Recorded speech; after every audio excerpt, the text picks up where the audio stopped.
It's Andy. Hi, it's Dave. Hi, it's Kirk. Welcome to the A.D.K Rock and Metal channel. Today we're going to be checking out a live performance from a new metal band. Want to get some views from specifically Andy and Kirk on this particular one about how this one's come across live. And we'll talk about it in more detail at the end. But we're not going to pause it because it's a good live performance. And yeah, let's go check it out. That's right. Yeah.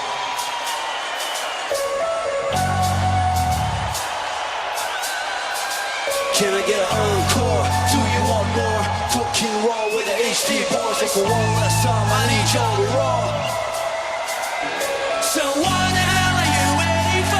After me, there should be no more. So for one last time, make some noise! Tell me what you want me to be. Feeling so faithless, lost under the surface. I don't know what you're expecting of me, but under the pressure of walking in your shoes, just caught in the undertow. Every step that I take is another mistake to you. Caught in the undertow, just caught in the undertow. I've become so numb, I can feel you there. Become so done, so much more aware. I'm becoming this, all I want to know. Speak more like me, and be less like you. Can't you see that you're small? Holding too tightly, afraid to lose control. 'Cause everything that you thought I would be,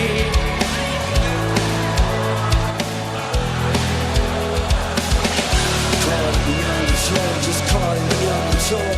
Every step that I take is another mistake to you. Caught in the undertow, just caught in the undertow. Every second I waste is more than I can take. I've become so numb, I can feel you there. Become so tired, so much more aware. I'm becoming this.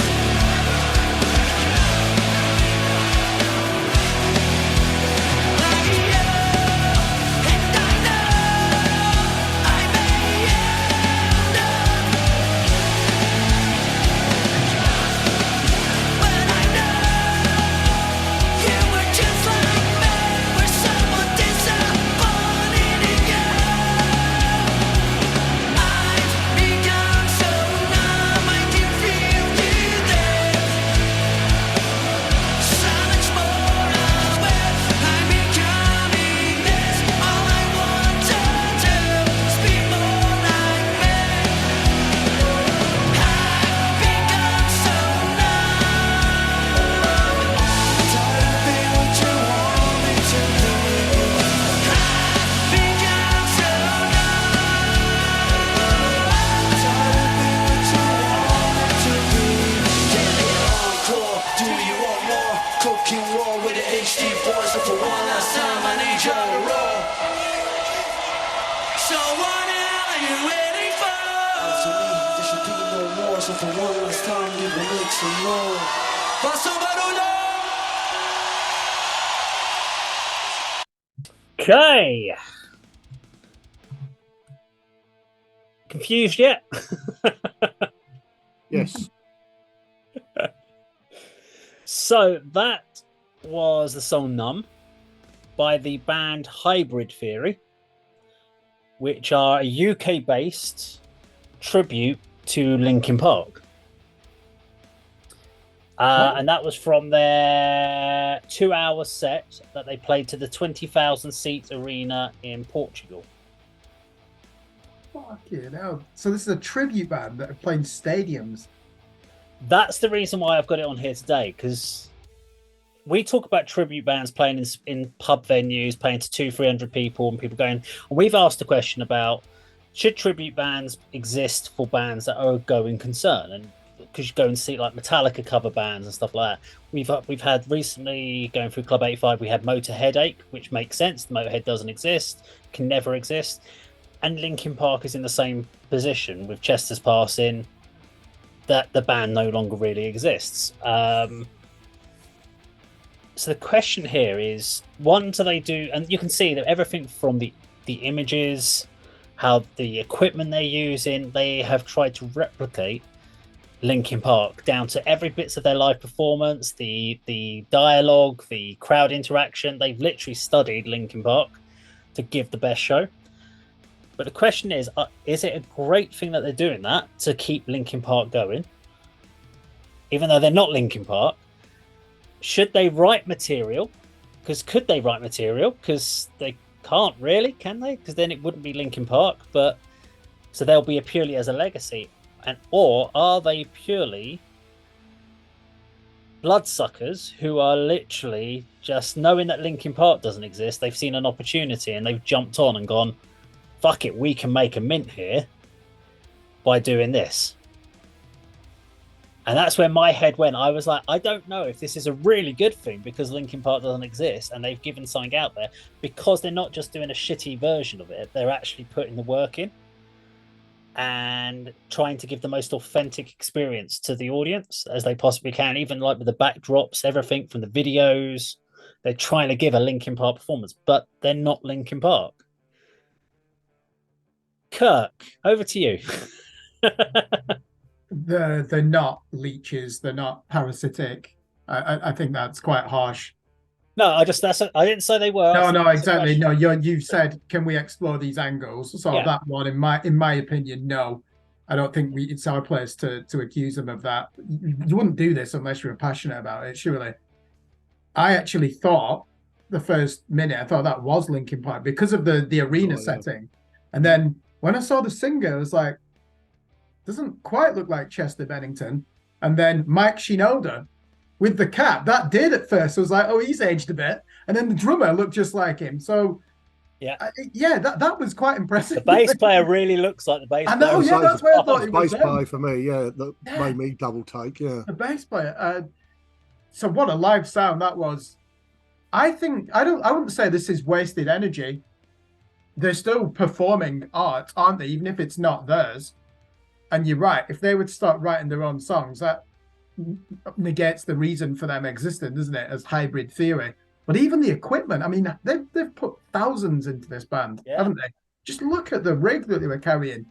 I can, other than that Australian Pink Floyd, who are a huge touring band, I don't think I can remember, and maybe like Queen have had one or two, haven't they? I've never seen like a more modern rock metal band who've got this level of success as a tribute band. Do you want us to review the song as well? Because I think the other thing I was going to say is, because I originally, when I first saw a clip of this come up, I thought, oh, well, what this must have been is like a tribute festival day where every band had like 30 minutes throughout the day, and they were one of them. But then I was like, they put the full show up, and I'm like, it's a 2-hour show they put on. Yeah. So I was like, fuck, that means that even if they had a couple of bands on during the day, they were the headliners, and maybe they had a couple of other tribute bands on, but people came. They did 20,000. I mean, to give you an idea, that's where Paradise Lost are playing, in the smaller venue. Yeah, they're not playing in that room; they're playing in the smaller one. Let's not lose. Yeah, I mean, Andy, when do you remember when this song came out? Was it 2000 or 2001? I think it was 2000, wasn't it? Yeah, I'm not a Linkin Park fan, but this is one that I know. I'd say visually and musically, it's a very, very good performance. I think the vocalist was no Chester Bennington, is it? Yeah. Not Benningfield, Bennington. Bennington. Bit whiny for me. Dave, what were your three considerations? The third one was, are they exploiting the situation? What were the other two? So there was that element of it. So is that a concern of them going down that route? The question then is, are they just purely going to be a tribute, and then they're never going to write anything? Because that's probably, because you can't write as new material, can you, as a band? So what's the longevity of this, I guess? I mean, writing the new material, we had that very strange video from the former members of Evanescence. Yeah. Who created a whole album based upon what they would have created if they were still in Evanescence. And that fell a little bit short for me. And I think if anybody would go down that route, as in, we're a Linkin Park tribute band, we're getting as close as we can to the original band. Let's try and write a Linkin Park album. I think they would fall flat as well. So Yeah, I can't see any band of any sort of standing in this tribute world going down that route. I kind of disagree. I think there's got to be a certain element of, I'll tell you what, guys, we could make a mint here. There's a gap in the market. People are going to lap this up, which is why they've put so much time, effort, and money into making their performances Linkin Park as you can. but they did start. I would say that they started in a lot of really small, like the corn exchanges and stuff like that here. Yeah. So that's where the fact that they've gone into that means they've obviously done so well that there's been a demand. Because again, we've got the same issue of most of the others, like Bon Jovi's and stuff like that. The sort of people that are going to do it. These were bands like Bon Jovi were obviously epic, but then they've had a decline. They've fallen out of favour. Linkin Park was still at the top of their game when Chester passed, which meant there was people really had a demand for Linkin Park stuff, and also the way that obviously with Chester's suicide, that it connected with so many people and the emotion. So there's still this rawness of the emotion about Linkin Park. And interestingly, when I read some Reddit posts about this concert, and people were like, live, these guys were better than I've ever heard Linkin Park play live, but I still felt uncomfortable watching it. Something about it made me feel uncomfortable because they're not Linkin Park, but they're doing the Linkin Park level of show. They're playing that size now. But Dave, do you not think... So when did it... Chester Bennington, was that 2018 or 2019 when he passed away by suicide? It's further back than that, to be honest, wasn't it? Is it? Yeah. So... let's go back to 1995, a year after Kirk Cobain dies, and people are just lapping up albums by Bush and Silverchair. And it's clear because they just want Nirvana, don't they? And Daniel Johns, I don't think Silverchair ever sounded like Nirvana just because he had blonde hair and they were playing heavy rock music. They were a bit more metal. Bush, clearly, people just were like, hey, this is great music. It sounds like Nirvana. And do you remember we had that situation where they would play arenas in America. They'd come back to England and play to like 90 people in Birmingham. So what my point is, after the passing of Linkin Park, have people who were fans of Linkin Park discovered other bands? I would say yes, because how much of an influence have Linkin Park had on that like second generation of watered down gent type music? Massive influence. There's so many bands that are just a cross between Periphery and Linkin Park now. And I've got to say, most of them are shit. And that's nothing on Linkin Park and Periphery. That happens, doesn't it? So there is a lot of music out there. I mean, to be honest, you even have Ollie from Bring Me the Horizon saying that they're a new metal band now, and they are playing arenas. And obviously, he's a very successful musician, and image-wise, he's got a huge following, hasn't he? So there are successes, and people have transferred to this. So to me, Andy, I'm surprised if anyone would think, oh, there's a gap in the market, let's form a tribute band. I'd be thinking, well, who's going to be the successor to Linkin Park now? And there'd be many bands queuing up. I think it's also, though, the thing is, those songs are such big crowd sing-along songs. So people have that experience, that memory of going to Linkin Park concerts and singing with their friends, singing Numb, singing Crawling, One Step Closer. You know, they sing all those songs, and so suddenly they've now got someone else, another band that's playing at the same level as Linkin Park, that they can go and see that. So this band is filling a need. That there's a group of fans out there, there's a group of people that want this, and they're fulfilling it. So I guess in that sense, it's good. Do you know what? It's one of those ones. You know, we talked about the Pantera reunion. If Mike Shinoda turned around, came up and went, do you know what? This is brilliant. I love these guys. Hypertheory, I love them. Let them do it. This sounds great. They're giving the Linkin Park experience to the fans. I'd be like, fine, I'm cool with that. Go for it then. Because then you know that they've been given a blessing by the original band, and you'd feel comfortable about it. There's that little bit about, is there an element of feeding off the carcass? Do you know what? If say Metallica just said, like Slayer, okay, we've retired now. Yeah. My instinct, because I mean, would be more like what Andy's thinking. There is a gap in the market, isn't there? Metallica, we're talking about the biggest metal band in the world. They could, if their tribute band came out, there'd be so many of them. they could probably There get is. to that level. So I guess I'm undoing my own argument here, aren't I? By defending the integrity of this UK-based Linkin Park band, because let's not forget that Hybrid Theory album was like the Guns N' Roses Appetite for Destruction of its day. Just the sheer volume of sales. That was the biggest selling album in the United States in 2001 in any genre. Yeah, it was a great album. It's incredible, the commercial success that it had. So I don't think I've got a consensus on this. I think we're just spiraling in and just talking in circles at the moment. But... I haven't got a problem with tribute bands at all, especially ones that do take it up to that next level. And you mentioned interesting point you made, Dave, about sort of existing, sort of surviving members giving a blessing to these kind of projects. One that springs to mind. I mean, there's so many tribute bands, and sort of what other word can you just describe them? Sort of, appreciation bands, whatever.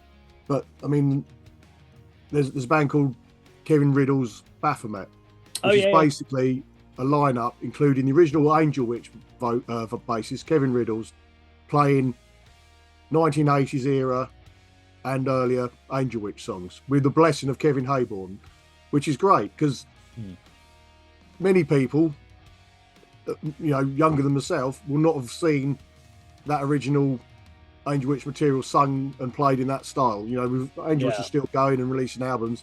It's very different from that 1980 self-titled one. So the fact that you got the opportunity to see something that replicates that, I think is a good thing. Likewise, things like the Deaf tribute, Deaf to All. Yeah, it's got some. He's got people who've recorded on their albums, though, isn't it? It's not 5 people who've got no background in the music industry. Yeah, you've got to associate with it. My final point, you mentioned about sort of the crowd sing-alongs for these Linkin Park songs. When majority of the chorus, the vocalist is just sort of standing there. Your pet hate is come off the stage and gone in the crowd. You hate that, Dave, don't you? But not a big fan of that, no. He's let the crowd sing it, and what I thought of, do you know the British comedian Lee Mack? Yeah. He done a piece about Robbie Williams playing at Nebworth. And it's like Robbie Williams just doing that with the microphone, going, "Come on, Nebworth, you know this one." And his Lee Mack's response was, "Yeah, we fucking know, Robbie. We paid £200 for the ticket. We'd like you to sing it." Yeah. So I'm all for sing along with the crowd, but I think he sort of put too much over to the audience on that particular chorus. That annoys me. Has anyone? Why you mentioned Robbie Williams? Have either of you watched the documentary on Robbie Williams? Certainly not. Is it on Netflix? Yeah. Really, Andy, I am going to watch it. It'll be interesting. I think that it's a lot about mental health. Because I don't care what the music is, but I think I'm interested in people who've had that level of success and fame. We're on a random tangent tonight, anyway. But anyway, final question out to the viewers. If you're still watching, what did you think about Hybrid Theory? Is it a good or a bad thing? If you're not watching, well, then no one will watch it. So fuck off, everyone. We're going home. Later. Take care. Bye bye.